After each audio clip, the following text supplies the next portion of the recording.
नमस्कार दोस्तों, मैं हूं कुमार विक्रांत और आज हम लोग पढ़ेंगे electric potential due to dipole. पिछले क्लास में हम लोगों ने पढ़ा था electric field due to dipole, dipole का इंट्रोडक्शन पढ़ा था और आज हम लोग पढ़ेंगे electric potential due to dipole. Dipole को अगर इलेक्ट्रिक फील्ड में रख देंगे तो क्या होगा, यही सब देखेंगे। ठीक है, चलो वही देखते हैं। मैंने लिखा electric potential due to dipole. देखिए हमने यहाँ पे फिगर ही बना रखा है। आप बोलोगे सर डाइपोल तो बनाया नहीं हूँ, आप इस तरीके से क्या बना दिए हो। देखो डाइपोल ही है, एक डाइपोल मैंने लिया है जो माइनस क्यू चार्ज और ये प्लस क्यू चार्ज, और डाइपोल का जो लेंथ है एक्चुअली में ये डी है। क्या है? डी है। और ये रहा डाइपोल का सेंटर O पर। डाइपोल का सेंटर कहां पे है? O पर है। अब हम चाहते हैं कि इस पॉइंट P पर पोटेंशियल निकालें, तो निकाल दीजिए। दोनों चार्ज के चलते बारी बारी से निकालो भाई। तो जब निकालोगे तो आपको potential at P, potential at P आप इसके चलते निकालिए, माइनस क्यू चार्ज के चलते उसको, तो आपको पोटेंशियल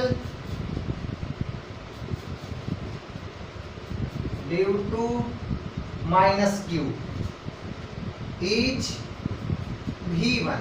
अगर V1 उसको मानते तो V1 बराबर क्या हो जाएगा, जरा देखिए भाई। आपको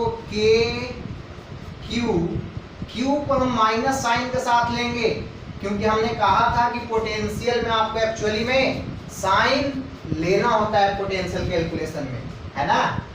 चलो ये दूरी क्या हो जाएगा, CP लिख दे क्या अभी फिलहाल, CP। ठीक है, अब देखिए, अब लिखो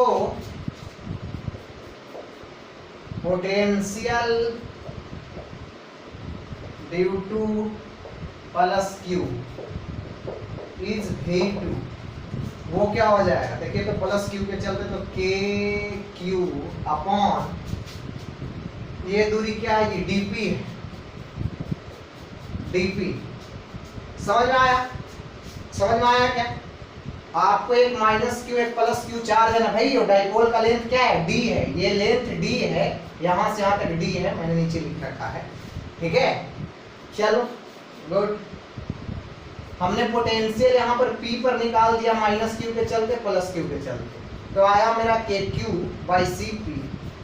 actually K minus Q by CP, K into minus, ठीक है, और KQ बाई DP।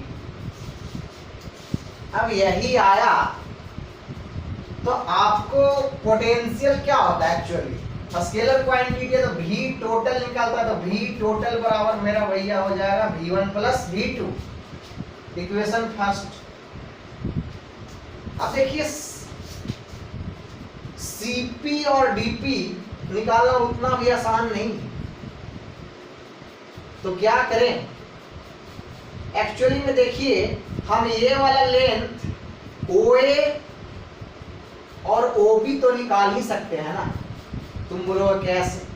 अरे भाई ये वाला लेंथ कितना है, ये D/2 है क्या, ये वाला लेंथ भी D/2 है क्या। तो अगर ये D/2 है, ये एंगल थीटा है, तो इसका इधर में कंपोनेंट क्या हो जाएगा, D/2 cos थीटा होगा क्या। अरे देखो ना, ये है D/2, तो इसका कंपोनेंट ये वाला OA क्या हो जाएगा, D/2 cos थीटा हो जाएगा। थीटा एंगल फॉर्म कर रहा है तो एक्चुअली में देखिए, उससे पहले हम ये देखते हैं। देखो क्या है कि आपको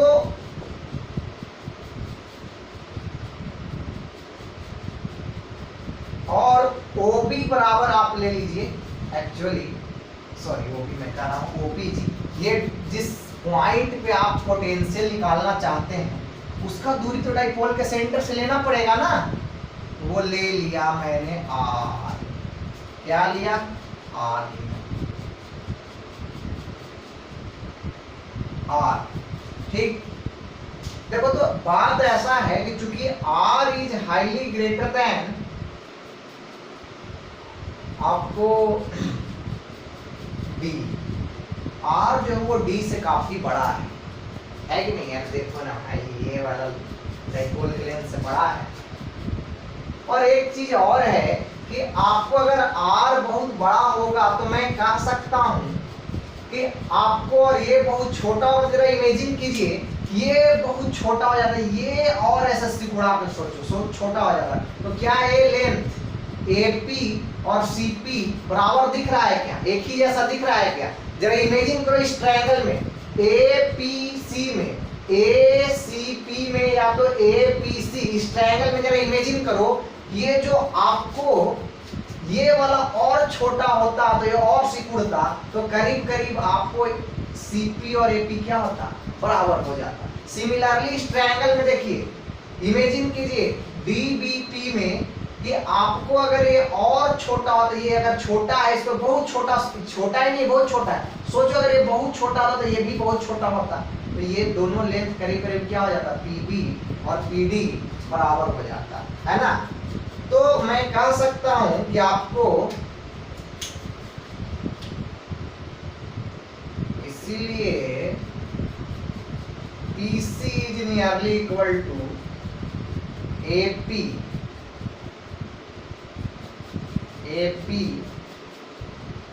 and PD is nearly equal to BP, ऐसा। अब देखो एक्चुअली हम अगर DP और CP है ना, आपको DP और CP के जगह पे AP और BP रख दें तो मेरा काम चल जाएगा। और मेरे लिए AP निकालना और BP निकालना कोई भारी बात नहीं। देखो ना, AP ये वाला लेंथ निकालना भारी बात नहीं, ठीक है, वो हम निकाल सकते हैं। देखिए तो AP बराबर क्या आ जाएगा? ये वाला लेंथ R पता है क्या? और ये जुट जाएगा तो AP हो जाएगा। आप लिख सकते हैं क्या? AP बराबर PO plus OA, PO plus OA। OA क्या है भाई? उसी तरीके से आप लिख सकते हैं BP बराबर, ये बराबर क्या आ जाएगा?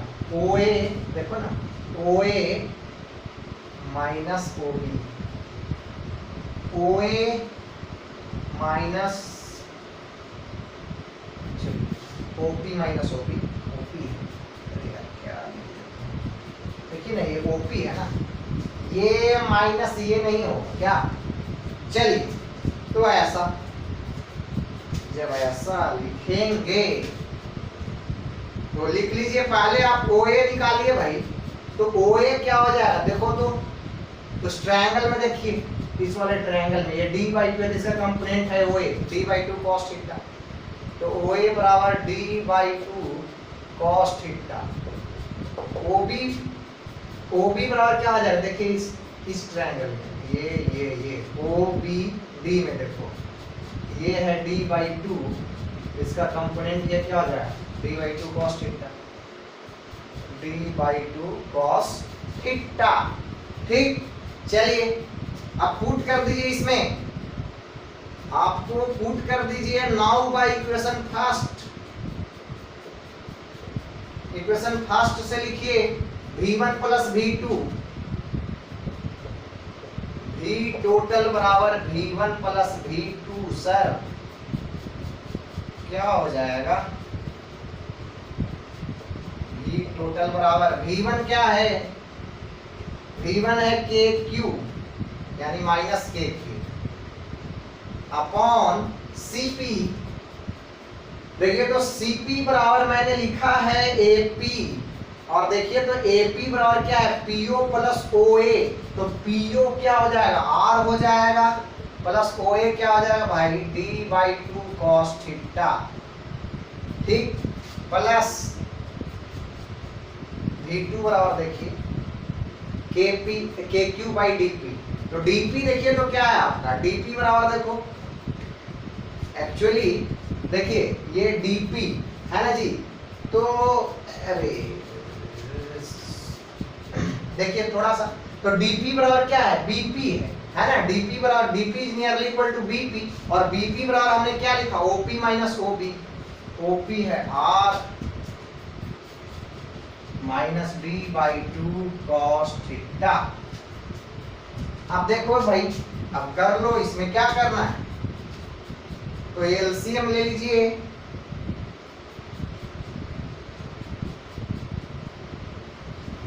तो क्या आ जाएगा, A plus B into A minus B R square minus D by 2 cos theta का होल स्क्वायर, अरे A square minus B square, A plus B A minus B, यहाँ क्या हो जाएगा माइनस के क्यू इंटू और minus D by 2 cos theta plus K Q into R plus B by 2 cos theta. ठीक, अब solve कर लीजिए इस चीज को, ठीक है। तो इस चीज को सॉल्व करना है तो कैसे करेंगे जी,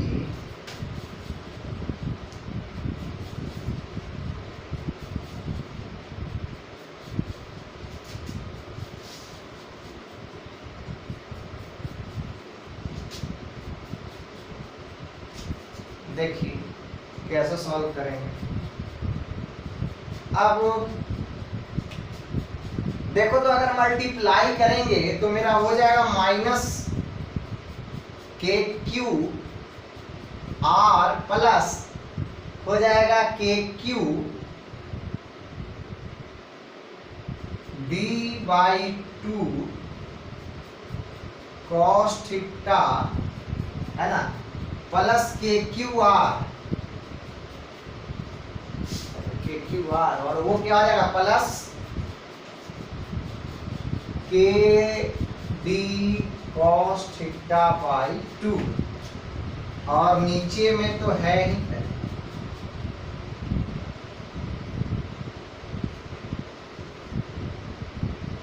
नीचे में क्या है R square minus D by 2 cos theta का होल स्क्वायर, कटेगा क्या, कुछ कट गया, तो क्या बच गया K Q D cos theta by 2 plus K Q D cos theta by 2, क्या हो जाएगा के क्यू डी कॉस थीटा हो जाएगा सिर्फ, अरे आधा प्लस आधा जोड़ोगे तो पूरा होगा के क्यू डी कॉस थीटा, और एक्चुअली देखिए r जो है बहुत बड़ा है, हमने शुरू में ही लिखा था कि आपको r is highly greater than d, इसलिए R square minus D by 2 cos theta का होल स्क्वायर बराबर क्या हो जाएगा आर स्क्वायर, तो यहाँ पे लिख दीजिए बाई आर स्क्वायर। चलो के क्यू डी क्या है जी, पी है क्या, डाइपोल मोमेंट, देखिए तो क्या ये डाइपोल मोमेंट है, बिल्कुल है, तो भी टोटल यानी भी टोटल बराबर आपका आ गया 1/4 पाई एप्सिलॉन क्यू का वैल्यू, के का वैल्यू लिख रहे हैं, और ये क्या P cos theta dipole moment upon R square, अरे के देखो ना भाई क्यू डी बराबर क्या होगा, P होगा डाइपोल मोमेंट, एक चार्ज क्यू और लेंथ कितना है डी है, तो होगा। चलिए, तो हमने देखा कि आपको डाइपोल के वजह से जो आपको पोटेंशियल आता है वो कैसा आता है जी, वो आपको एक्चुअली में ऐसा आता है, ठीक है।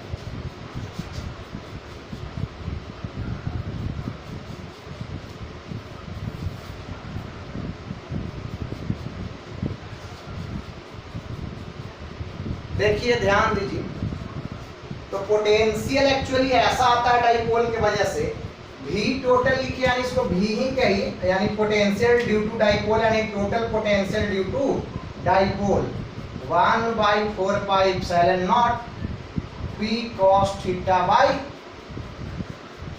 R square. ठीक, अब इस पर कुछ सवाल आपसे हम पूछें तो आप कर सकते हैं। बाय द वे मानिए कि ये डाइपोल था ऐसे,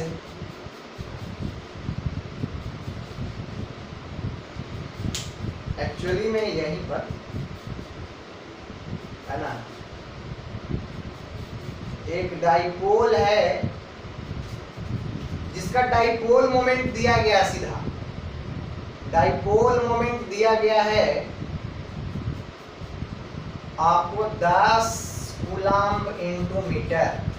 ठीक है, आपको इसके डाइपोल के सेंटर से 10 सेंटीमीटर की दूरी पर एक पॉइंट P है और इधर में डाइपोल के सेंटर से 8 सेंटीमीटर की दूरी पर एक पॉइंट Q। ठीक है, अब आपसे कहा गया कि दोनों पॉइंट पर पोटेंशियल बताइए, तो बता देंगे आपको पोटेंशियल एट P। देखिए तो डाइपोल के सेंटर से ये जो दूरी है क्या एकदम से पैरेलल है, 0 डिग्री एंगल बना रहा है। अरे देखो ना भाई, यही वाला R इसको किधर ले लिया, इधर ले लिया, तो ये ऐसे इधर लिया तो ये देखो तो ऐसे हो जाएगा, तो ये थीटा जो है वो क्या हो जाएगा, 0 डिग्री हो जाएगा।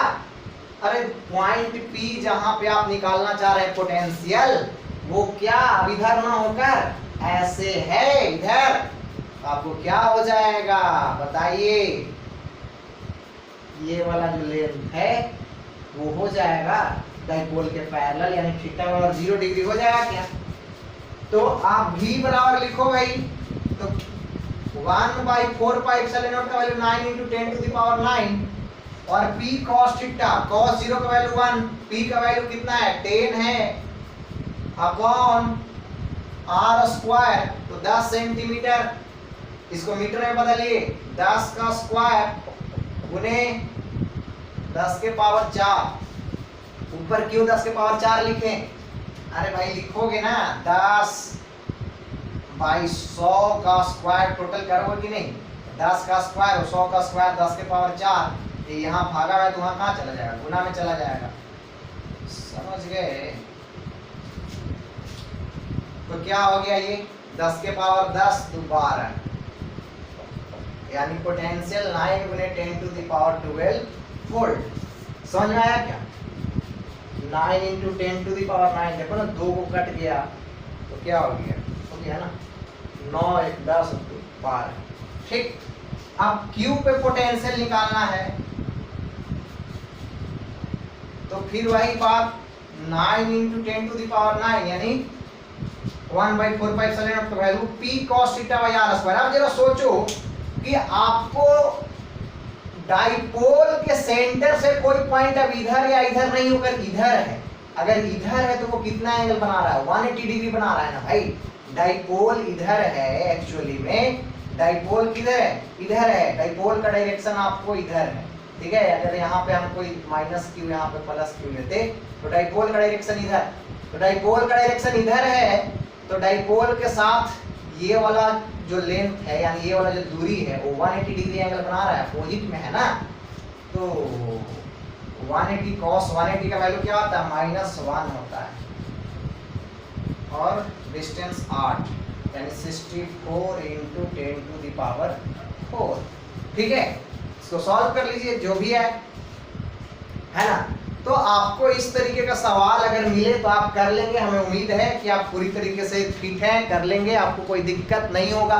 कभी कभी सवाल ऐसे पूछ दिया जाएगा कि किसी एक छोटे चार्ज को यहाँ से यहाँ ले गया गया, किसी एक छोटे से चार्ज को यहाँ से यहाँ ले जाया गया, तो आपसे पूछा जाएगा कि आप वर्क डन बताएं, तो नहीं बता दोगे, change in potential into charge इस क्या वर्क डन, तो पोटेंशियल दोनों जगह पता है, चेंज इन पोटेंशियल नहीं निकाल लोगे।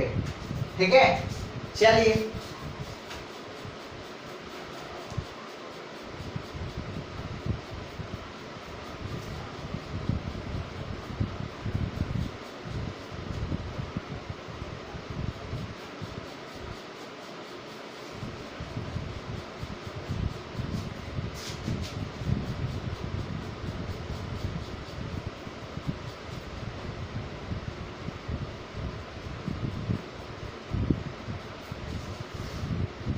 देखिए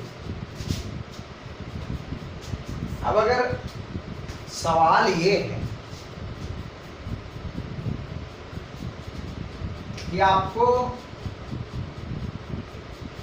ऐसे डाइपोल है -q + q 2d है लेंथ, अब पूछा है कि इसके सेंटर से सीधा परपेंडिकुलर x दूरी पर और नीचे में भी आपको x0 दूरी पर पोटेंशियल निकालिए, तो क्या आ जाएगा? 0 हो जाएगा। अगर यहाँ पे P है यहाँ पे Q है तो Vp = Vq = 0। कैसे? अरे देखो ना भाई, अगर ऐसा हो जाएगा तो डाइपोल के साथ ये कितना डिग्री एंगल फॉर्म कर रहा है? 90 डिग्री। तो पहले ही तुम्हारा 1/4πε0 आपको P cos θ r², cos 90 की वैल्यू 0, खत्म। यानी आपको डाइपोल के परपेंडिकुलर एक्सिस पे आपको हर पॉइंट पे आपको इलेक्ट्रिक फील्ड क्या हो जाएगा? 0 हो जाएगा। आई बात समझ में? चलिए आई बात समझ में आपको।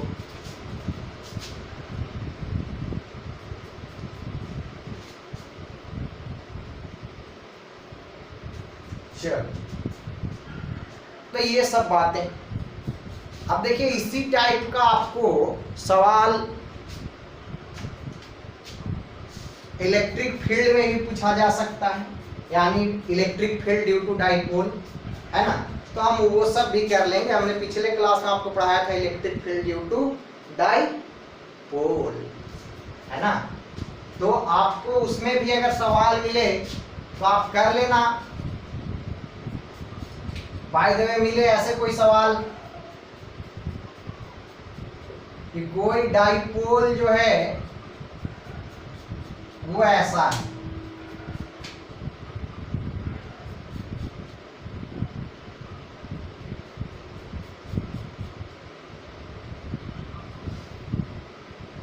ठीक है, और 37 डिग्री एंगल बना रहा है एक्स एक्सिस के साथ। अब पूछा जाए कि यहां पर जो कि ऑरिजिन से ये दूरी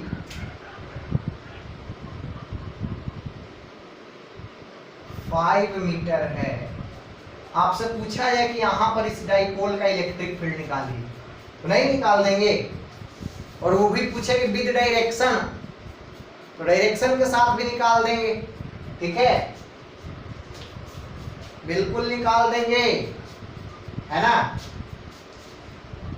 तो ये चीज तो आप इलेक्ट्रिक फील्ड निकाल देंगे जी। इलेक्ट्रिक फील्ड बराबर हमने बताया था 1/4πε0, है ना? आपको P, उसके बाद में √1 + 3 cos² थीटा बताया था क्या ऐसा, और बाई में क्या r²। चलिए RQ होता था, r² नहीं RQ। तो नहीं कर देंगे क्या? बिल्कुल कर देंगे, ठीक है। या तो ऐसे नहीं, आपको देखो ना ये सब कुछ तो पता है, डाइपोल मोमेंट पता है। बाय द वे मानो डाइपोल मोमेंट दे दिया गया है कि P बराबर क्या ले, चलो 5 कूलम × मीटर, ठीक, क्या 5 कूलम × मीटर। तो P पता है, 1/4πε0 पता है, cos थीटा पता है, R पता है, तो निकाल नहीं लेंगे, मैथमेटिकल कैलकुलेशन है, ठीक है। तो देखो ना भाई एकदम फार्मूले पे ही है, देखो ना P पता है तुम्हें, 1/4πε0 पता है, cos थीटा पता है, R पता है, देखो ना। R कहां से लिया जाता है? डाइपोल के सेंटर से, डाइपोल के सेंटर से देखिए 5 सेंटीमीटर, ठीक। तो या तो ऐसे बनाइए या तो ऐसे बना लीजिए। देखो ये जो है डाइपोल को हम दो भाग में ब्रेक कर लें क्या?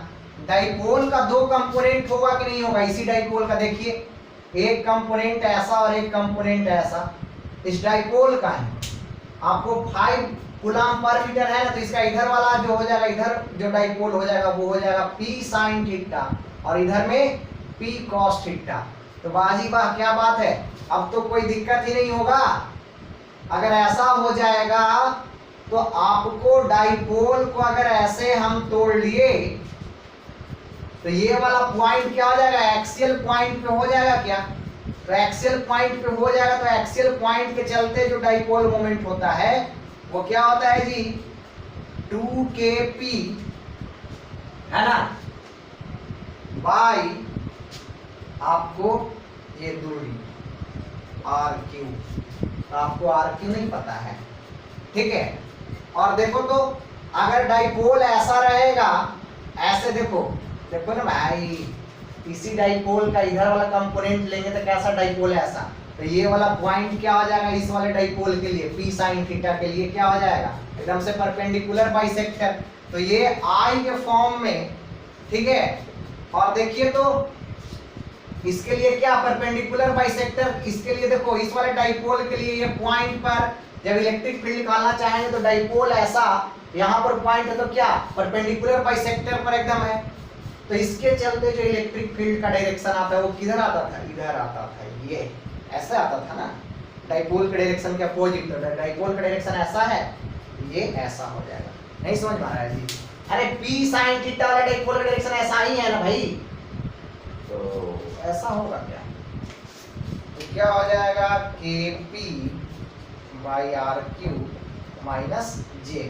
तो आप दोनों आप वैल्यू भी पुट कर दें, क्या वैल्यू सब पता है ना जी, दिया गया है, वैल्यू पुट कर लीजिएगा, ठीक है। तो आप इस तरीके से सवाल को सॉल्व कर सकते हैं, ठीक है।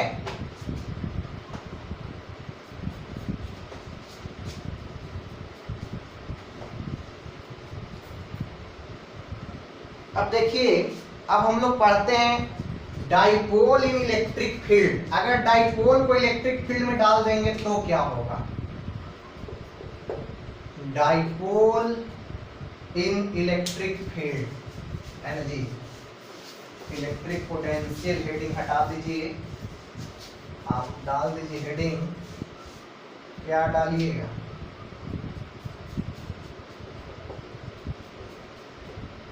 डाइपोल इन इलेक्ट्रिक फील्ड। अगर डाइपोल को इलेक्ट्रिक फील्ड में डाल दें तब क्या होगा, मतलब इलेक्ट्रिक फील्ड पहले से ही किसी चार्ज के वजह से, लाइन चार्ज हो, पॉइंट चार्ज हो, या तो कोई कंडक्टिंग बॉडी हो, किसी की वजह से इलेक्ट्रिक फील्ड था, और उस इलेक्ट्रिक फील्ड में अब हम डाइपोल को डाल देंगे। तो एक्चुअली डाइपोल क्या है, दो चार्ज का अरेंजमेंट है। तो चार्ज को आप इलेक्ट्रिक फील्ड में डालते थे तो उसे फोर्स लगता था। अरे किसी चार्ज को इलेक्ट्रिक फील्ड में डालते हैं भाई साहब तो उसमें फोर्स लगता है, एक बराबर QE लगता है कि नहीं, बिल्कुल लगता है। तो देखो क्या होगा, देखिए तो मानिए कि अगर इलेक्ट्रिक फील्ड यूनिफॉर्म है, पहला केस यही है भाई, पहला केस है कि electric field is uniform.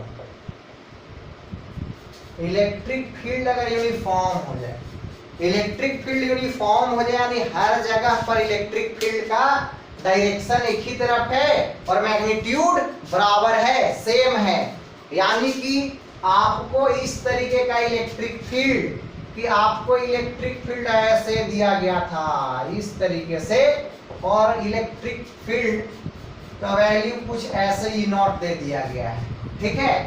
Electric field का वैल्यू ऐसे कुछ ई नॉट आई दिया गया है। तो देखिए इलेक्ट्रिक फील्ड का हर एक पॉइंट पर डायरेक्शन भी ऐसा है, मैग्नीट्यूड भी नॉट कांस्टेंट है, वेरिएबल नहीं है। और अगर इसमें हम किसी डाइपोल को डाल दें ऐसे,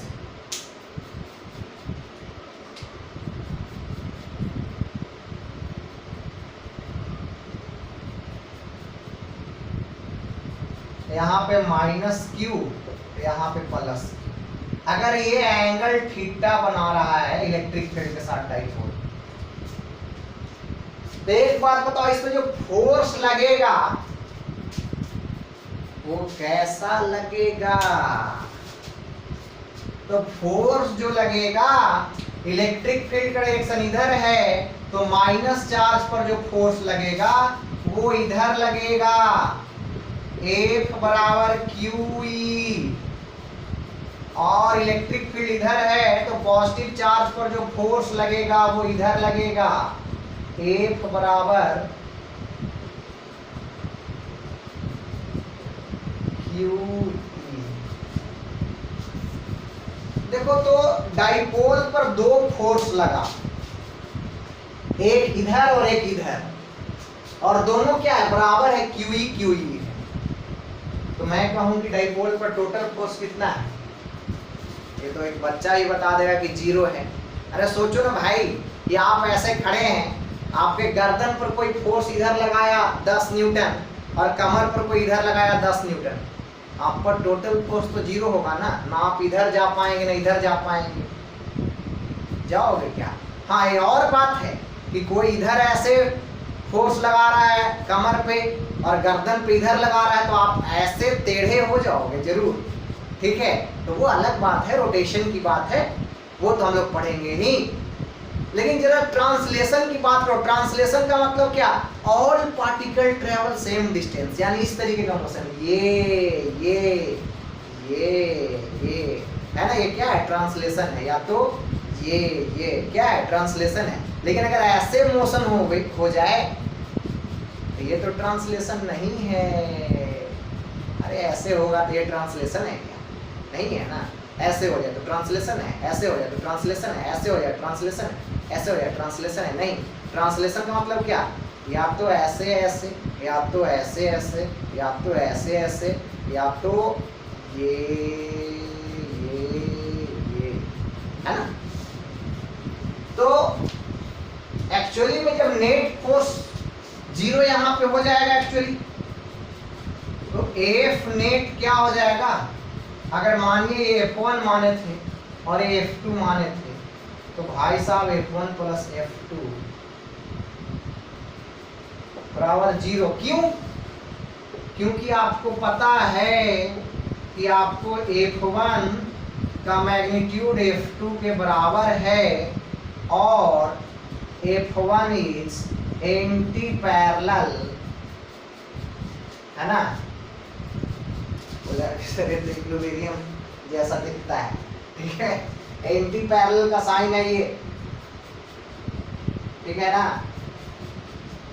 तो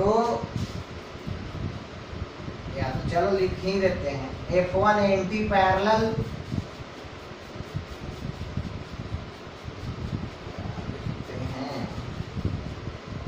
टू F2, एंटी पैरेलल है। तो आपको एक्चुअली नेट फोर्स 0 हो गया। तो नेट फोर्स 0 का मतलब क्या? एक्सेलरेशन नहीं है, ट्रांसलेशनल मोशन नहीं होगा, और एक्सेलरेशन नहीं है। तो ये रेस्ट में अभी ऐसे रखा हुआ था, तो कैसे चलेगा? ऐसे ऐसे नहीं चलेगा ना। तो ट्रांसलेशनल मोशन, यानी कि ट्रांसलेशनल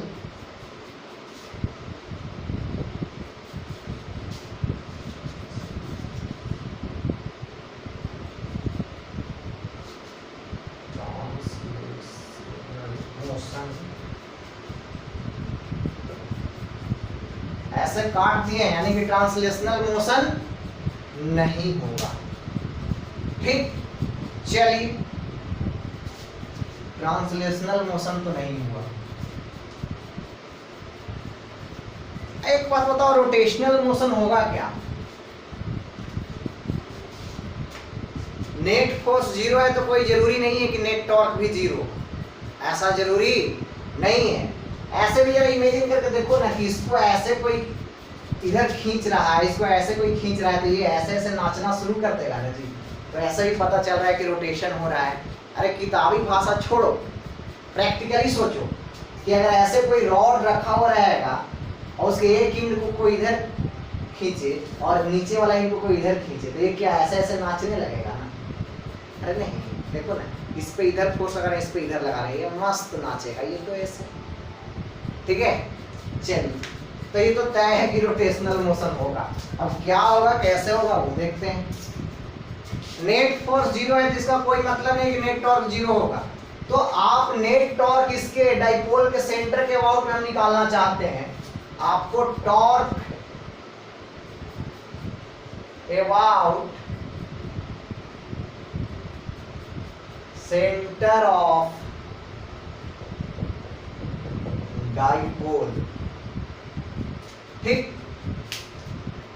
अब कोई ये नहीं पूछा कि सर आप सेंटर के अबाउट में ही डाइपोल, सॉरी डाइपोल के सेंटर के अबाउट में ही टॉर्क नेट टॉर्क क्यों निकाल रहे हैं। तो देखिए एक बात समझिए, आप 11th क्लास में पढ़े होंगे रोटेशन, तो उसमें पढ़े होंगे कि एक्चुअली अगर किसी एक पॉइंट के अबाउट में कोई भी बॉडी रोटेशनली इक्विलिब्रियम में हो गया और नेट फोर्स भी जीरो रहा, तो हर पॉइंट के अबाउट में रोटेशनल इक्विलिब्रियम में होगा। तो हम इसी पॉइंट के अबाउट में चेक कर लेते हैं। नेट फोर्स तो जीरो है ही, अगर इस पॉइंट के अबाउट में नेट टॉर्क भी जीरो हो गया तो रोटेट भी नहीं करेगा, लेकिन नेट टॉर्क जीरो होगा ही नहीं, देख लेना।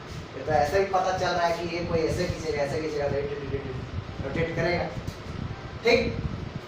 चलो भाई, तो निकालिए पहले F1 के चलते torque of F1 about O ना, अबाउट पॉइंट O,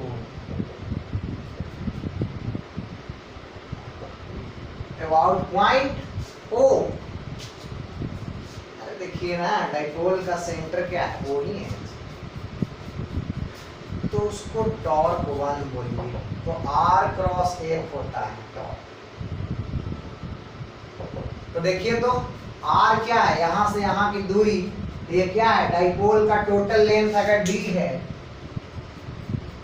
या L ले लो, जो लेना है ले लो, D ले लो, टोटल लेंथ डाइपोल का क्या है, D है। तो यहां से यहां तक क्या आएगा, D/2 हो जाएगा। तो D/2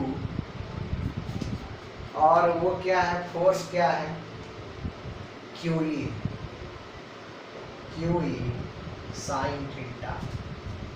अरे होता है ना भाई, अगर ये एंगल थीटा है तो ये भी थीटा नहीं होगा, क्या होगा ना। तो क्या होगा, R क्रॉस F करेंगे, यानी कि D/2 क्रॉस QE करोगे तो क्या हो जाएगा, D/2 QE sine theta. Direction check कर लीजिए, डायरेक्शन चेक कीजिए। डायरेक्शन कैसे चेक किया जाता है कि R क्रॉस F है। अब बोले सर हमको क्या पता, अरे भाई R क्रॉस F है, ये है एक्चुअली में, देखो F ऐसा R ऐसा, तो रोटेट कब कराएंगे, जब दोनों का टेल सटेगा, तो ऐसे R क्रॉस F का मतलब R को F की ओर घुमाना है। देखो ना भाई, F ऐसा R ऐसा, लेकिन R का देखो हेड किधर, इधर है ना, रे यहाँ से शुरू हो रहा है, खत्म यहाँ पे हो रहा था, यहाँ टेल यहाँ हेड। तो ये रोटेट कब कराएंगे, डायरेक्शन चेक करने के लिए, दोनों का टेल सटा के, लेकिन इसका टेल यहाँ, इसका टेल यहाँ, इसका टेल ऐसे कर कीजिए, ऐसे घुमाइए। क्या घूम रहा है, क्या घूम रहा है, घड़ी के डायरेक्शन में घूम रहा है, क्या बिल्कुल घूम रहा है क्लॉकवाइज। तो क्लॉकवाइज का मतलब क्या होता है, क्लॉकवाइज का मतलब होता है इनवर्ट, यानी इनवर्ट डायरेक्शन में। टॉर्क 2 निकालेंगे, वो भी तो उतना ही हो जाएगा,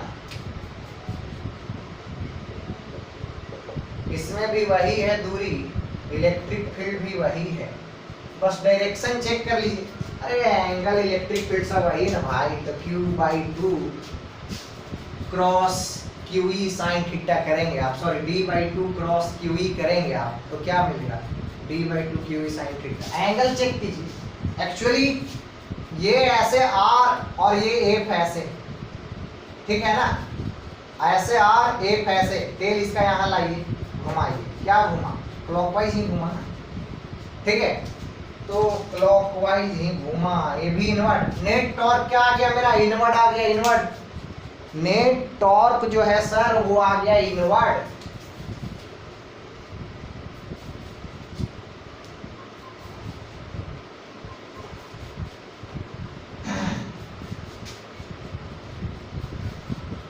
नेट टॉर्क इनवर्ड आ गया तो क्या होगा जी, टॉर्क नेट, दोनों इनवर्ड है तो दोनों का डायरेक्शन एक ही है, तो क्या हो जाएगा, टॉर्क नेट बराबर टाउ 1 प्लस टाउ 2 करोगे, सीधा दोनों का मैग्नीट्यूड जोड़ दो ना भाई, दोनों पैरेलल है, दोनों ही इनवर्ड है।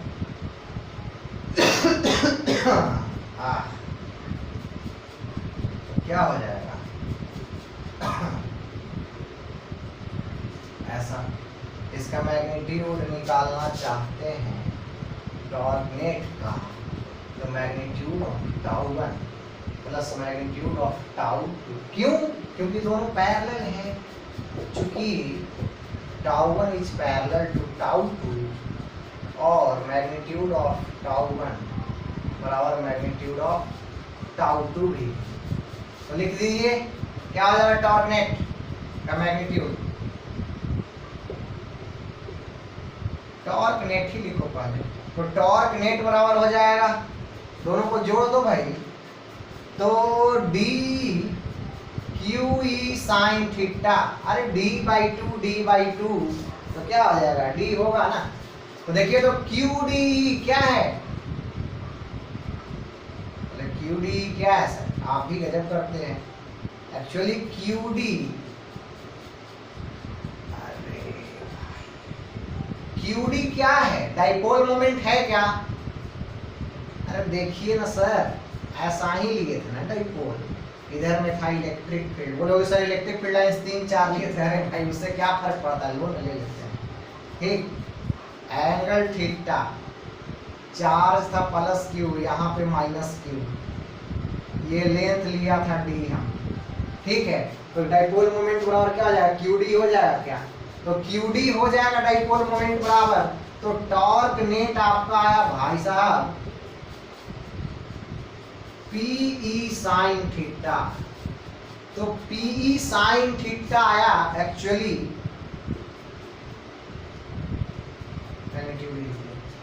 तो पी साइन थीटा आया, इसका मतलब क्या है, पी क्रॉस ई,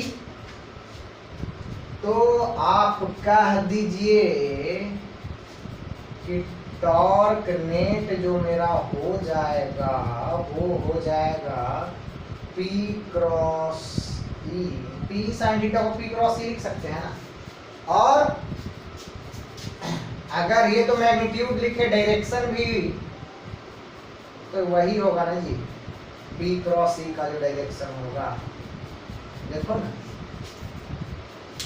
E है इधर और P है इधर, E इधर P इधर, घुमाइए वही डायरेक्शन आया जो टॉर्क का रहा, नहीं टॉर्क नेट का डायरेक्शन वही होगा जो P क्रॉस ई का डायरेक्शन आएगा, नहीं P क्रॉस ई का डायरेक्शन क्या होगा, टॉर्क नेट का डायरेक्शन, तो टॉर्क नेट बराबर क्या लिख सकते हैं, P cross E, P cross E, यानी कि आपको यूनिफॉर्म इलेक्ट्रिक फील्ड में कोई भी डाइपोल चलेगा नहीं, सीधा नाचेगा, रोटेट करेगा, जैसे रोटेट करेगा, ठीक है जी, चलिए, तो ये बात, तो यानी ऐसा हो गया, यानी रोटेट करेगा, रोटेशनल मोशन होगा, रोटेशनल मोशन होगा, सही का चिन्ह लगाया, यानी होगा, ठीक है। अब रोटेशनल मोशन होगा तो इस पे एक सवाल कर लें, सवाल तो बनता है,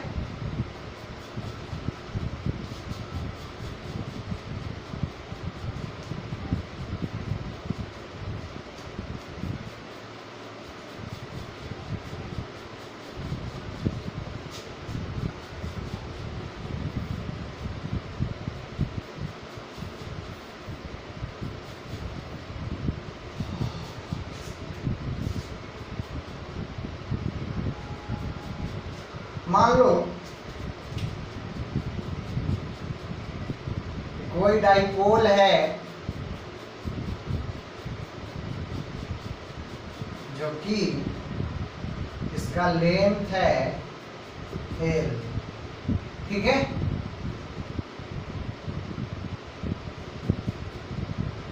इधर में इलेक्ट्रिक फील्ड है, E बराबर क्या लें, चल 100 न्यूटन पर कूलम,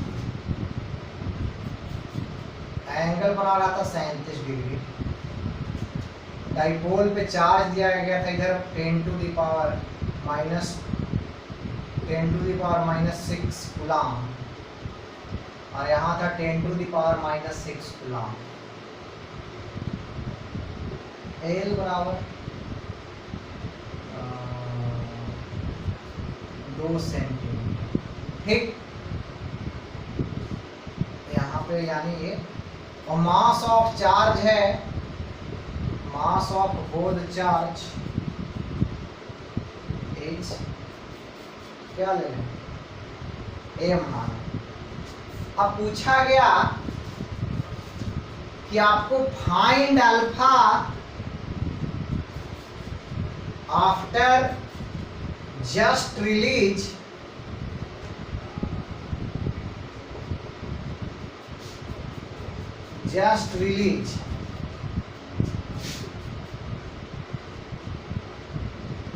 आफ्टर जस्ट रिलीज का मतलब समझते हैं, यानी ऐसे इसको कोई होल्ड किया था, आप छोड़ दिया, यानी आप ये जो भी हो ऐसे रोटेट हो, ऐसे रोटेट हो या ना रोटेट हो, ठीक है, जो भी हो। तो पूछा गया अल्फा, अल्फा क्या होता है जी, एंगुलर एक्सेलरेशन होता है। अल्फा बराबर क्या जानते हैं आप, टाउ बराबर आप जानते हैं आई अल्फा, जानते हैं कि नहीं। यहाँ पे टॉर्क क्या हो जाएगा, टॉर्क हो जाएगा पी साइन थीटा बराबर आई अल्फा। आई क्या हो जाएगा, देखो तो यहाँ पे से यहाँ की दूरी क्या है, l/2 है क्या, यहाँ से यहाँ की भी दूरी l/2 है क्या। इसी पॉइंट के अबाउट में हम मोमेंट ऑफ इनर्शिया निकालना चाहते हैं। अरे I is what, moment of inertia. तो एक बार इसका मोमेंट ऑफ इनर्शिया इसके अबाउट में निकालिए, एक बार इसका मोमेंट ऑफ इनर्शिया इसके अबाउट में निकालिए, तो क्या हो जाएगा, m l²/2 plus m l²/2 और ये क्या अल्फा, ठीक। मास ले लें क्या कुछ, चलो मास ले लेते हैं, कितना लें, 10 ग्राम लेते हैं, चलो 10 ग्राम, ठीक है। ऐसा, अब ऐसा तो अल्फा पूछा गया आपसे, तो निकाल दीजिए ना भाई अल्फा। अल्फा बराबर क्या आ जाएगा, PE sin theta upon ml² plus ml²/2। सही किया है क्या मैंने, गलत किया है, ठीक है। एक्चुअली ये टोटल लेंथ l है, तो ये क्या आ जाएगा l/2।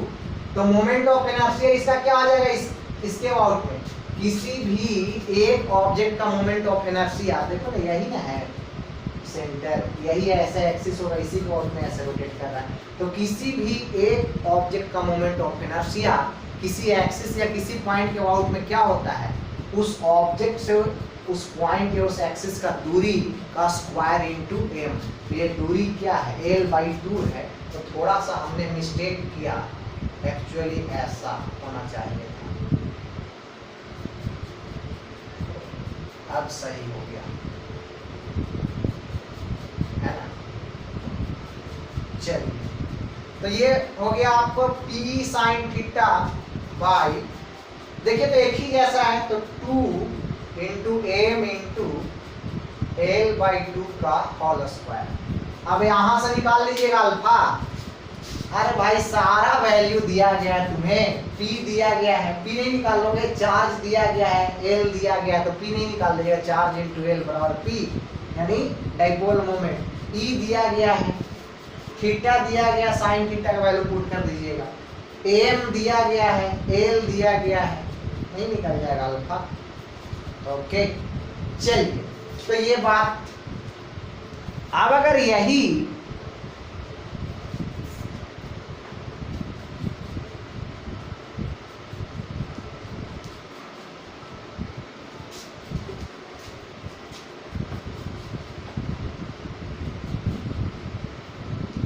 बाय द वे मानिए कि कोई स्पेशल केस ले लो इसी में, कि अगर ऐसा हो गया कि electric field is parallel to dipole moment, यानी आपको इलेक्ट्रिक फील्ड ऐसे था जरूर, कांस्टेंट इलेक्ट्रिक फील्ड था E नॉट आई, और डाइपोल जो रखा हुआ था वो ऐसे रखा हुआ था एक्चुअली।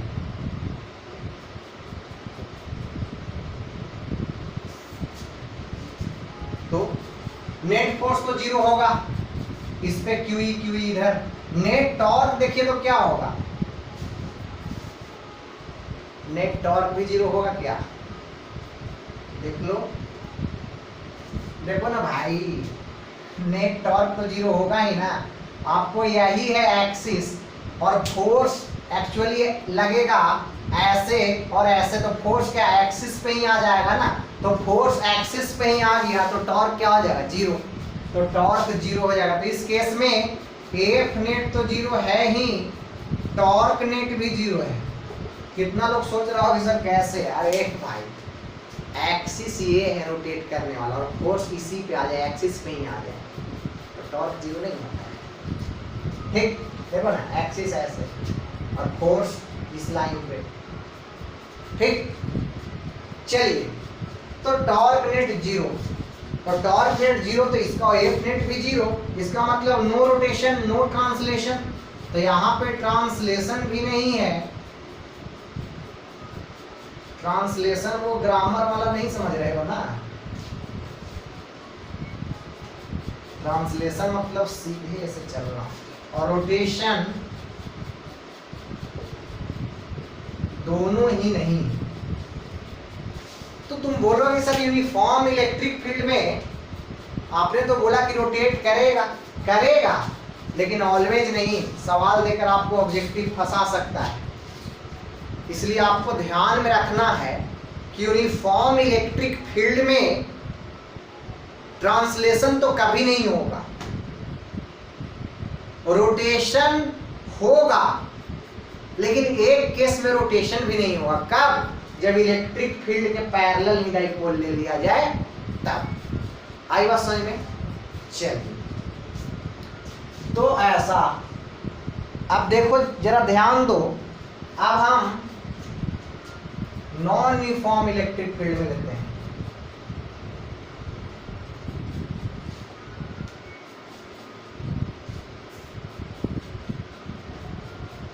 ऐसा लिया जाए,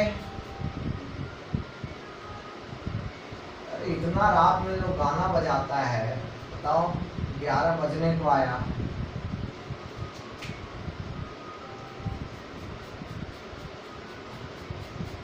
सबसे अजीब बात तो ये है कि भोजपुरी गाना बजाता है सब, बताओ। नहीं, मैं ये नहीं कह रहा हूँ कि भोजपुरी गाना अच्छे नहीं होते हैं, लेकिन अच्छा भोजपुरी गाना बजाओ ना भाई, ये क्या मतलब इस टाइप का। चलिए देखिए, ध्यान दीजिए,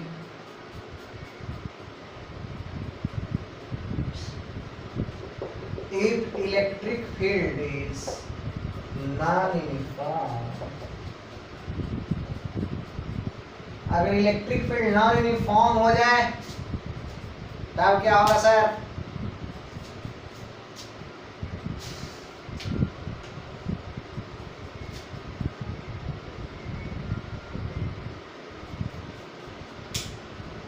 डाइपोल ऐसे लिखिए, पैरेलल में ही समझिए पाए, minus Q plus Q D. Electric field by the way ऐसे लिया गया था, E नॉट एक्स आई, यानी अब वेरिएबल इलेक्ट्रिक फील्ड है, एक्स का फंक्शन हो गया है।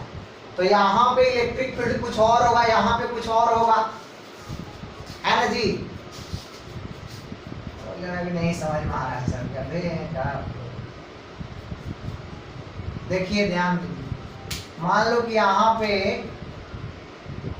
x बराबर 2 और यहाँ पे x बराबर 4 था, तो यहाँ पर जो इलेक्ट्रिक फील्ड होगा, इस पॉइंट पर जो इलेक्ट्रिक फील्ड होगा, उसको अगर मानते हैं कि यहाँ पर वाला इलेक्ट्रिक फील्ड E1, चलिए इस पे जो फोर्स लगेगा इस पर, वो क्या इधर लगेगा, इलेक्ट्रिक फील्ड इधर है, तो F1 बराबर QE1, यहाँ पर वाले इलेक्ट्रिक फील्ड को E1 मान लिया, तो Q और E1 क्या हो जाएगा?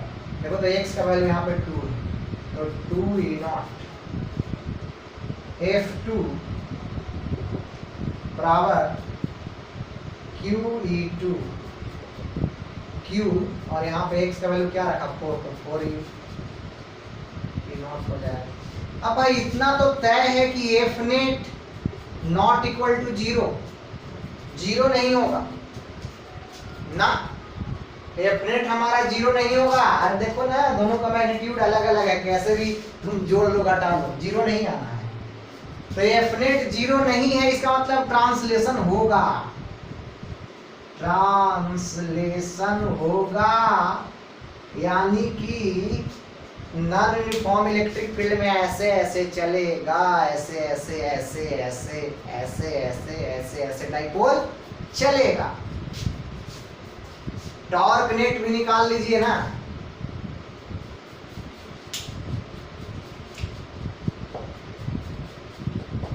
टॉर्क नेट निकालो। तो टॉर्क नेट इस केस में तो देखिए खैर 0 आ जाएगा, लेकिन कोई और केस लोगे इस टाइप का,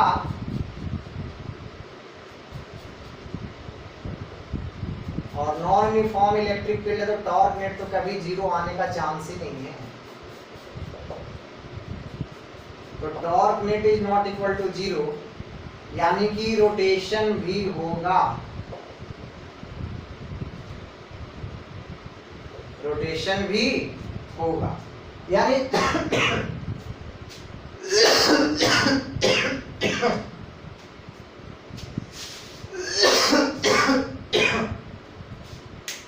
नॉन यूनिफॉर्म इलेक्ट्रिक फील्ड की अगर बात किया जाए तो नॉन यूनिफॉर्म इलेक्ट्रिक फील्ड में ट्रांसलेशन और रोटेशन दोनों होगा, यानी ऐसे ऐसे भी चलेगा और ऐसे ऐसे नाचेगा। लेकिन इसमें भी एक केस लगा दो कि अगर ऐसा हो गया ना, एक केस ले लीजिए इसमें कि if electric field is parallel to dipole, अगर इलेक्ट्रिक फील्ड डाइपोल के पैरेलल हो गया ना तो टॉर्क नेट 0 हो जाएगा। नहीं देखिए ना, अरे फोर्स दोनों ठीक है, अलग अलग है, लेकिन दोनों इस एक्सिस से ही गुजर रहा है ना, तो दोनों का टॉर्क 0 हो जाएगा, तो नेट टॉर्क क्या हो जाएगा 0, तो नेट टॉर्क 0 हो जाएगा। तो नेट टॉर्क 0 हो जाएगा, इसका मतलब रोटेशन नहीं होगा, यानी रोटेशन नहीं होगा। तो इसमें देखो नॉन यूनिफॉर्म इलेक्ट्रिक फील्ड में अगर डाइपोल को प्लेस्ड करेंगे तो आपको ट्रांसलेशन होगा, हमेशा क्या नहीं, हमेशा नहीं होगा। सोचो अगर ऐसे रख देते तुम डाइपोल को तो नॉन यूनिफॉर्म इलेक्ट्रिक फील्ड नहीं, आप देखना पड़ेगा कि हमने जो इलेक्ट्रिक फील्ड लिया है वो कैसा लिया है, सिर्फ एक्स डायरेक्शन में वेरिएबल है, वाई डायरेक्शन में वेरिएबल है, ठीक है। तो ये बातें, अब जरा बताओ ट्रांसलेशन तो होगा, लेकिन क्या rotation non uniform electric field में हमेशा होगा? क्या नहीं होगा सर हमेशा। अगर इलेक्ट्रिक फील्ड और डाइपोल दोनों पैरेलल हो गया तो नहीं होगा, तब क्या हो जाएगा टॉर्क 0 हो जाएगा, तो आपको रोटेशन नहीं होगा। तो इसके लिए एक स्पेशल केस बस ये याद रखना नॉन यूनिफॉर्म इलेक्ट्रिक फील्ड में कि अगर डाइपोल और ये पैरेलल हो गया इलेक्ट्रिक फील्ड तो वहां पे रोटेशन नहीं होगा, बाकी सब जगह रोटेशन ट्रांसलेशन दोनों होगा। और उसमें याद रखिए यूनिफॉर्म इलेक्ट्रिक फील्ड में कि आपको ट्रांसलेशन तो कहीं ही नहीं होगा, ठीक है। और एक पैरेलल वाला केस में रोटेशन भी नहीं होगा, इसमें यूनिफॉर्म। तो हमने बताया डाइपोल को इलेक्ट्रिक फील्ड में डाला, uniform electric field non uniform electric field दोनों में डाला। अब देखो डाइपोल का वर्क देखो कि आपको इलेक्ट्रिक फील्ड जो इस पे वर्क करता है वो क्या होता है और पोटेंशियल कितना स्टोर होता है। वर्क होगा, इलेक्ट्रिक फील्ड वर्क करेगा तो पोटेंशियल स्टोर होगा कि नहीं?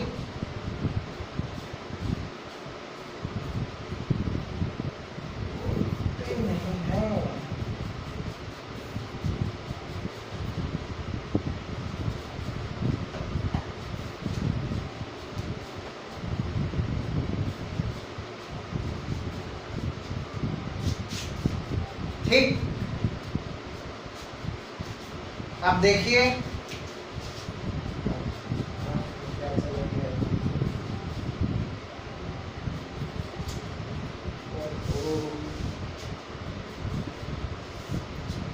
हेडिंग डालते हैं potential energy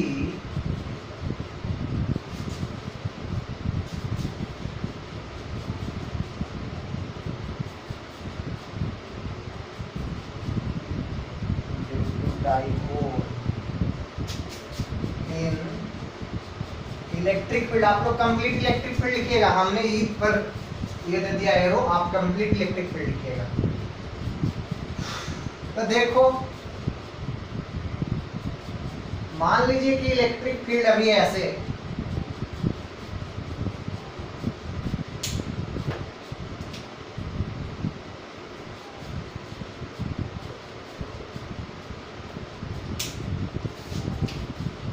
electric field angle कुछ भी ले लीजिए थीटा,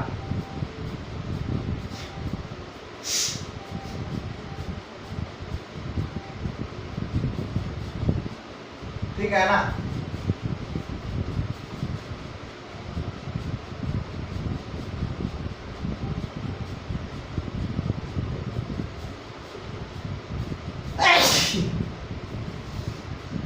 अब इसी को रखा गया है इलेक्ट्रिक फील्ड में, तो इस पे जो टॉर्क लगेगा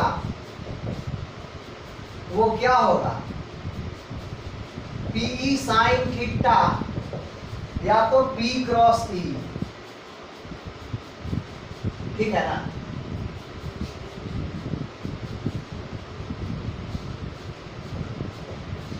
ठीक, मैग्नीट्यूड लिखा है मैंने टॉर्क का भी सिर्फ।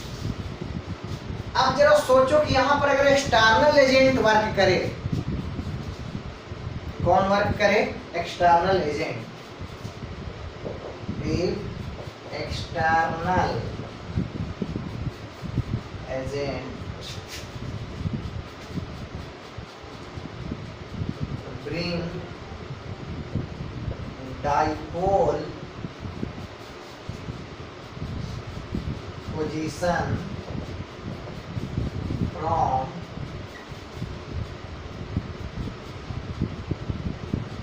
theta 90 degree to theta बराबर theta, theta नॉट बराबर 90 डिग्री टू theta नॉट बराबर theta। यानी अब जब एक्सटर्नल एजेंट वर्क करेगा तो ये कैसा करेगा, इलेक्ट्रिक फील्ड जो वर्क करेगा उसका अपोजिट वर्क करेगा। यानी एक्सटर्नल एजेंट इस डाइपोल को एक्चुअली में, डाइपोल आपको, डाइपोल जो था वो अभी फिलहाल ऐसा था,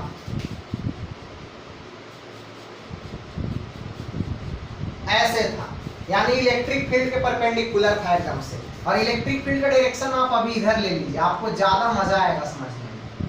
नहीं तो रट्टा फूंकते रहो, कितने किताब में ऐसे ही लिख दिया जाता है कि जी ए ऐसे हो गया, माइनस बी हो गया, माइनस ए हो गया, वो हो गया। बच्चा रट्टा मारते रहता है, रट्टा फूंकते रहता है, डाइपोल का पोटेंशियल एनर्जी समझ में ही नहीं आता है। ठीक है, रट्टा नहीं मारना है। देखो मान लो कि अगर इलेक्ट्रिक फील्ड ऐसा होता, इधर में इलेक्ट्रिक फील्ड होता, तो इस पे फोर्स ऐसा लगता और इस पे ऐसा लगता, लगता कि नहीं लगता, अरे भाई प्लस क्यू पर ऐसा लगता, माइनस क्यू पे ऐसा लगता। यानी ये ऐसे रोटेट करना चाहता, ये ऐसे रोटेट करना चाहता, लेकिन एक्सटर्नल एजेंट क्या है, बोला है नहीं तुम यहाँ हो ना, हम तुमको यहाँ से इधर घुमा के ले जाएंगे थीटा तक। और कैसे, स्लोली स्लोली स्लोली, कैसे ले जाएगा, स्लोली ले जाएगा। ये बेचारा बड़ा सीधा बच्चा है, स्लोली काम करता है। वहां भी चार्ज को लाता था तो क्या एकदम धीरे धीरे लाता था, आनंदम आनंदम, धीरे धीरे लाता था। ठीक है, तो एक्सटर्नल एजेंट एक्चुअली देखिए डाइपोल का टेंडेंसी क्या है, ये इधर घूमना चाहता है इलेक्ट्रिक फील्ड में, नहीं अरे देखो भाई इलेक्ट्रिक फील्ड डायरेक्शन इधर है तो ये इधर घूमना चाहता है। लेकिन एक्सटर्नल एजेंट बोला कि ना तुम यहाँ पे शुरू में हो, इसका इनिशियल पोजीशन एक्चुअली है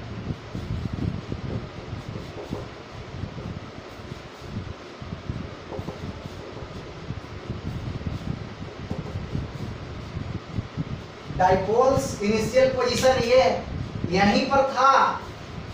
जब यहाँ पे डाइपोल होगा तो सोचो जब डाइपोल यहाँ पे होगा तो इलेक्ट्रिक फील्ड के साथ में इसका एंगल क्या था, 90 डिग्री था क्या, 90 डिग्री था, है ना। जब 90 डिग्री था तो एक्चुअली ये ऐसे घूमना चाह रहा है, लेकिन एक्सटर्नल एजेंट बोला कि नहीं, तुमको हम ऐसे घूमने ही नहीं देंगे, हम तुमको इधर घुमा कर लाए। और कितना घुमा कर लाया, इधर घुमा कर लाया, ठीक है। तो इधर घुमा कर लाया और कैसे स्लोली लाया, तो जब इधर घुमा कर लाया तो भाई इलेक्ट्रिक फील्ड क्या अपोजिट वर्क कर रहा है ना, इलेक्ट्रिक फील्ड की वजह से इधर ऐसे नाचना चाहता था, इसको इधर धीरे धीरे नचा के लाया, ऐसे था घुमा रहा है, धीरे धीरे धीरे ऐसे घुमा दिया इधर, ठीक। तो पोटेंशियल क्या हो जाएगा, तो आप जानते हैं कि change in potential, actually change in potential बराबर work done by external torque. यहाँ पे टॉर्क होगा, एक्सटर्नल फोर्स जो भी होगा वो एक्चुअली में टॉर्क के फॉर्म में ही लगेगा ना। अरे देखो ना भाई, अगर इधर लगा फोर्स बन के लगा तो वो क्या टॉर्क बन के ही घुमाएगा ना, बराबर negative work done bye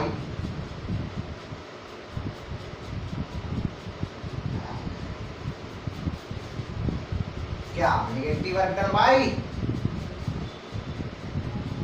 torque of electrostatics force, यानी इलेक्ट्रिक फील्ड जो भी ऐसा। तो अब निकाल लीजिए। एक्चुअली देखिए ये जा रहा है इधर और टॉर्क लग रहा है इस पे, इस डायरेक्शन में। अरे देखो ना, रोटेट कर रहा है इधर और टॉर्क इधर रोटेट कर रहा है, कराना चाह रहा है। तो टॉर्क का जो वर्क आप निकालिएगा, वर्क ऑफ टॉर्क, टॉर्क का जो वर्क आएगा वो क्या आ जाएगा, यानी कि वर्क ऑफ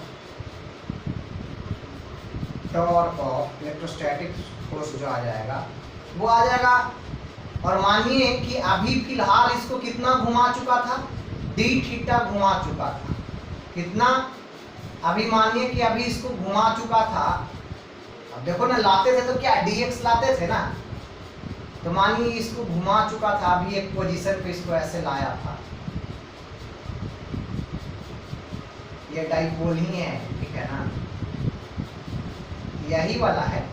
मानिए कि अभी इसको घुमा चुका था डी थीटा, कितना, डी थीटा। अरे मानो ना भाई, इधर से ऐसे घुमा के ले था, अभी हल्का सा डी थीटा घुमाया था, तो उसी समय वर्क निकालना चाह रहे हैं, तब नहीं इंटीग्रेशन करेंगे।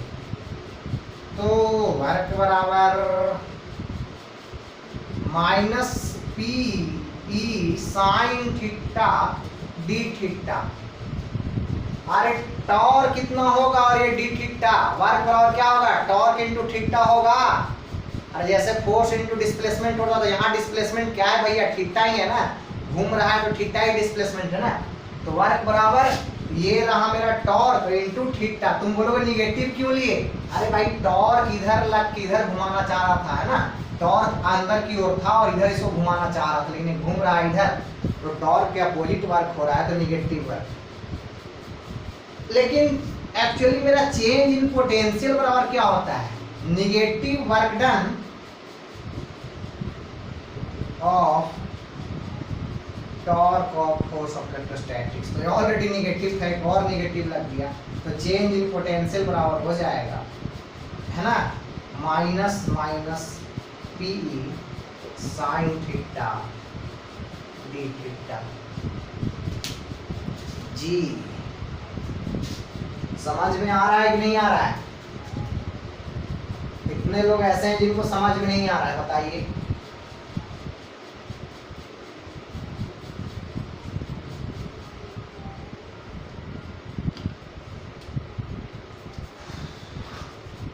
नहीं आ रहा है क्या सच में?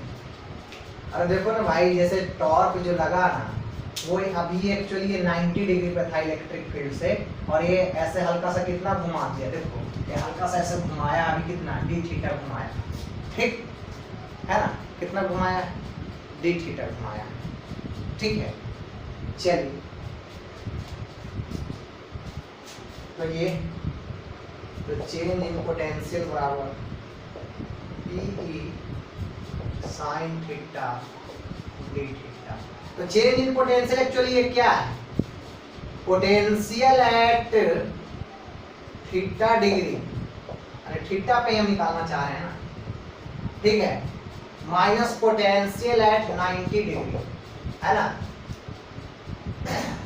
बराबर चेंज इन पोटेंशियल। तब देखिए जैसे जैसे देखिए साइन थीटा डी थीटा, यानी जैसे जैसे थीटा बढ़ेगा टॉर्क भी आपको चेंज होगा, है ना। इसलिए यहाँ पे क्या करना पड़ेगा, इंटीग्रेशन करना पड़ेगा, मेरे पास कोई विकल्प नहीं, P sign theta D theta, है ना, अरे करना पड़ेगा ना, क्योंकि यहाँ पे टॉर्क ही थीटा का फंक्शन है ना। अरे भाई देखिए ना, यही ना थीटा का फंक्शन है, तो थीटा जैसे जैसे बढ़ेगा चेंज होगा, टॉर्क भी चेंज होगा, तो आपको वर्क क्या होगा, शार्पली चेंज होगा। तो हमें क्या करना पड़ेगा, इंटीग्रेशन लगाना पड़ेगा। अपर लिमिट थीटा और लोअर लिमिट 90 डिग्री। आपको जैसे आप जानते थे कि इन्फिनिटी पे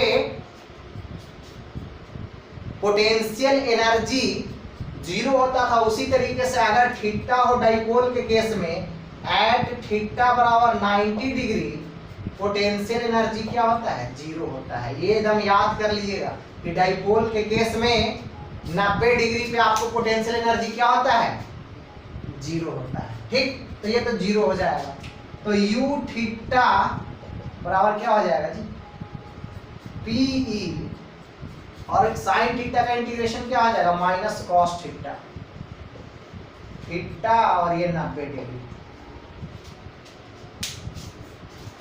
तो थीटा और 90 डिग्री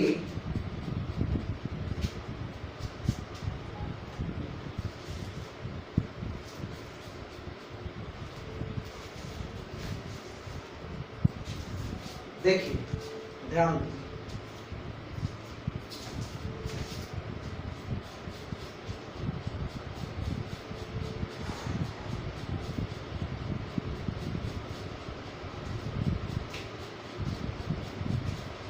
तो ये चीज,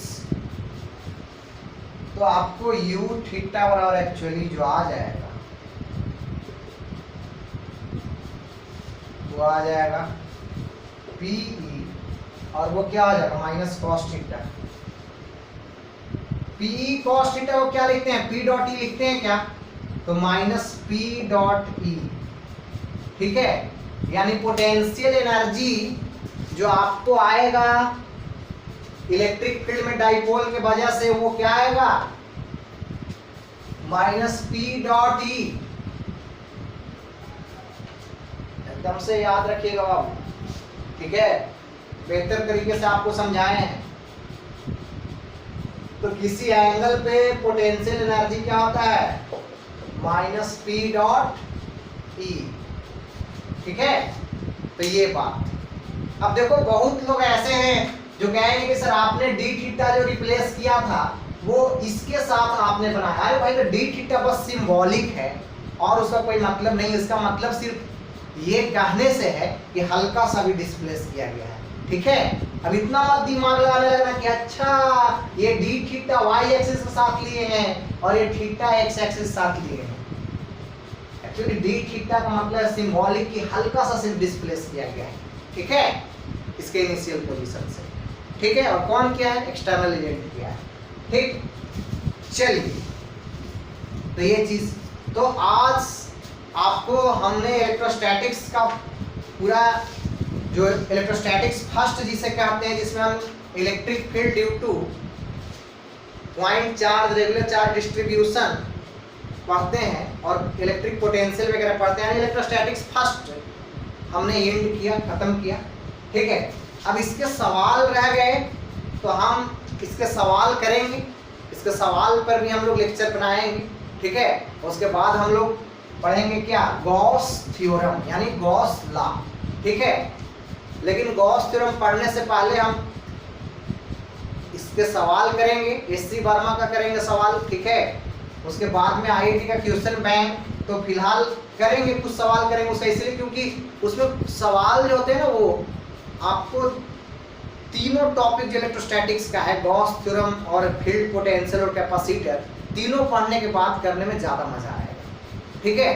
तो हम कोशिश करेंगे तीनों पढ़ लें, उसके बाद उसका सवाल करेंगे, ठीक। चलिए, तो अभी फिलहाल करेंगे एससी वर्मा, का सवाल करेंगे। एनसीईआरटी का सवाल काफी इजी होता है, वो आप खुद से लगा लेना, लग जाएगा, ठीक है। और किसी को मन है डीसी पांडे करने का तो कीजिएगा, डीसी पांडे का सवाल भी सॉल्व करवाएंगे, ठीक है। चलिए।